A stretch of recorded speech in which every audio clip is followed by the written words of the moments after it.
McCarty Springville. Just a few comments on agenda items. But first, before I do that, since Mr. Faziel is here today, I had right to know the results of the test pits, the last ones. Don't have it yet? Just thought I'd remind it. You reminded me. So a couple questions. I see that you have an item on there about the website, and I just wondered if you had gotten any bids. I know there was a presentation at the last budget meeting. I didn't know if you had any other bids on that. I want to make sure, one thing about the minutes from March 9th when I was reading them, there's not a lot of detail on there. There were actual questions and answers, but it just says that there were questions and there were answers, so it's not very detailed. I also want to make sure that on action item I, which you're supposed to be voting on today, I'd like to just caution you, and you're going to, maybe Ms. Smith will be yelling at me again, but I just want to caution you not to give away your power to your attorney. And he doesn't live here, doesn't care about the student safety. And if you're going to withdraw your appeal against Upper Hanover, I'm not quite sure why you wasted all the attorney fees. I don't know if you were just trying to see if you could bargain with Upper Hanover and maybe have to pay a little bit less as far as sidewalks. So I just wanted to say that I think you just wasted a lot of months of fees if you're going to comply with the conditions that Upper Hanover set anyway. And with that, I just wanted to also mention on action item E, you're going to transfer fund balance to capital reserves. I just wanted to point out that if you didn't have all those attorney's fees, you probably would have had more to push over to the capital fund. Anyway, thank you. Thank you, Mrs. Flanagan.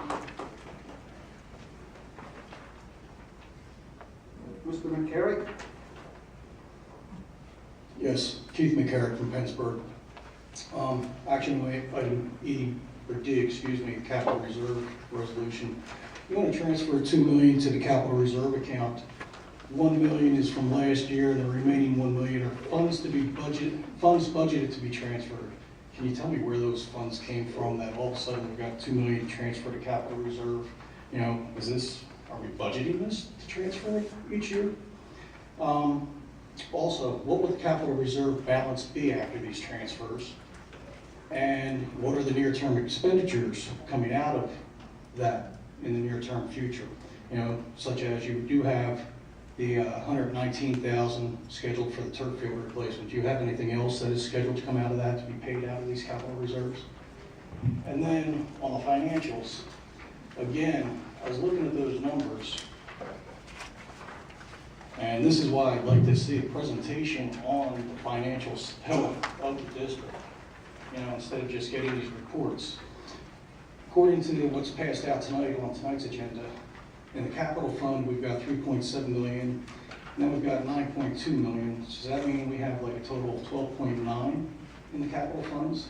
And then in the general fund, we've got a number of investment accounts under there, and that's on page 4. And that comes up to about $24.9 million. So like adding those two together, we have like $37.9 million in the bank or in assets right now. I'd really like to see some type of explanation of what we have as far as the financial health of the district, seeing as we're going into a $56 million project. Thank you. Thank you, Mr. McCarrick. So we have 3 days. The minutes, the policy on minutes, and you can talk about that, Dr. Ferris.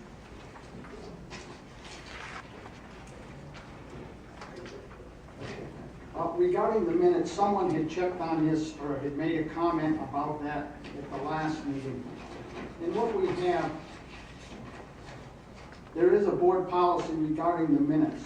And what it says is that in the minutes should be the time, date, and place of any meetings, the names of members present, the presiding officers, the substance of all official actions, the actions taken, the recorded votes, and a record by individual members of all roll call votes taken, the names of all citizens who appeared officially, and the subject of their testimony. That's all that's required in the minutes of the meeting.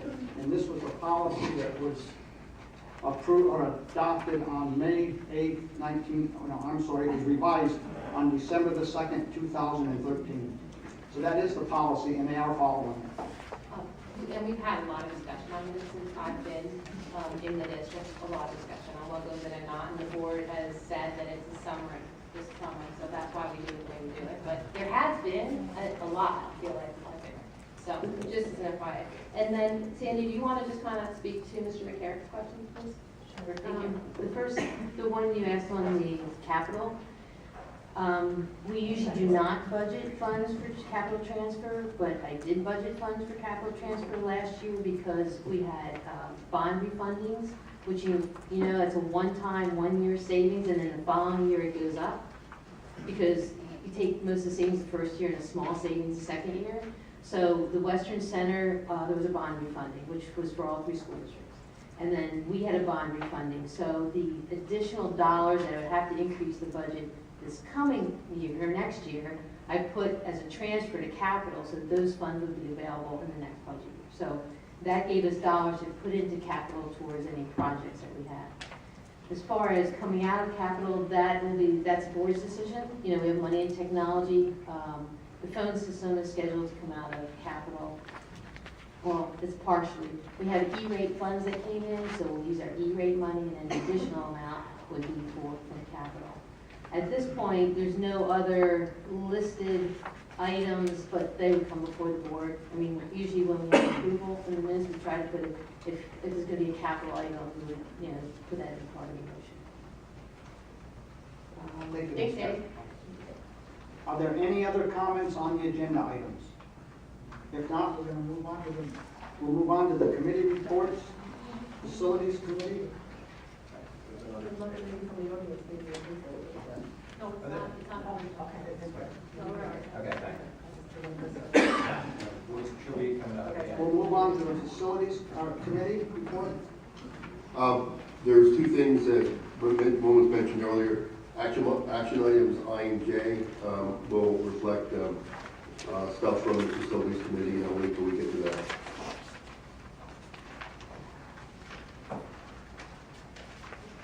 Okay, Special Education Committee.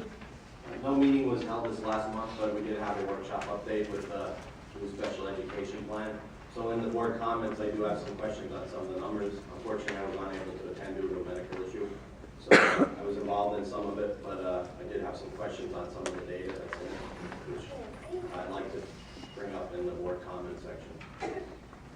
Thank you, Dr. Drake. Mrs. Smith, Policy Committee.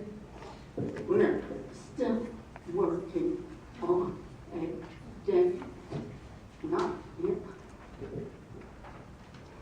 Thank you, Mrs. Smith. Mr. Elliott on the board communications line. Haven't had anything come in the last week or 2. There has been one thing that we've been waiting, that we've been going back and forth on. It's like just waiting when that stuff comes back. And then there's one we're having going kind of back and forth, working with somebody on something. So that's all I have for right now. Thank you, Mr. Elliott. Western Montgomery Career and Technology Center, Mr. Gaiman. Thank you, Dr. Ferris. First, I'm going to read an email that I got from the Western Center Director, Mr. Martin. On Friday, March 31st, several of the Western Center students were recognized at the Family, Career, and Community Leaders of America state competition held in Seven Springs. Congratulations to Brooke Long, senior at Upper Burke, and Shayla Good, senior at Upper Burke, who were awarded a gold medal and a place on the national FCCLA team for their focus on the children. So,